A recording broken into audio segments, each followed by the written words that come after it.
I think I was wrong about the movie Eddington. The more time goes on, the more I think that. And I haven't even seen it a second time. Usually that's the impetus to rethink things, but I've just been thinking about it a lot, especially in light of the many recent events. I made a bunch of videos on every platform about why I didn't like Eddington. I saw it back in May at the Cannes Film Festival. I walked out with many of my colleagues and friends. Most of us were pretty disappointed. I tried to deconstruct that feeling. I always just try to be honest. What seemed to cement the fact that I didn't like that movie was the reaction I got for not liking that movie. I got so much hate and even threats from mostly right-wing people who I, for the life of me, can't imagine why they think that movie specifically supports them.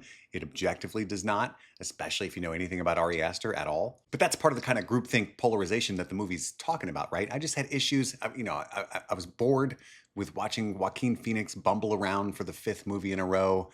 I have issues maybe with The Messenger and the timing and the cynicism and the lack of any solution presented. Again, I've made many videos about this. I have lots of issues with it, but do I? Because it turns out maybe somebody had to say it, that we're constantly at each other's throats, even people with similar ideologies, constantly.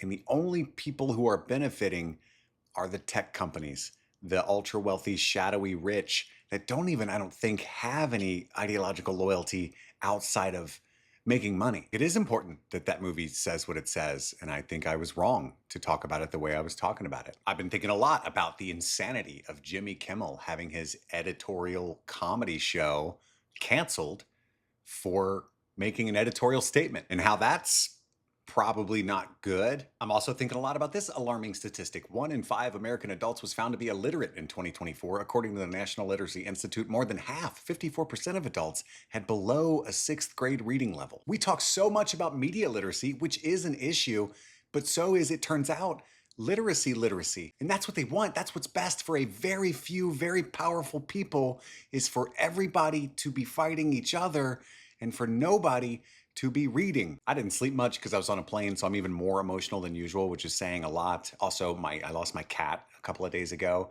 to liver cancer. So, and then this onslaught of news, which is like every day there's an onslaught of news, right? But I've been thinking a lot about Eddington. That's all I wanted to say. I was wrong.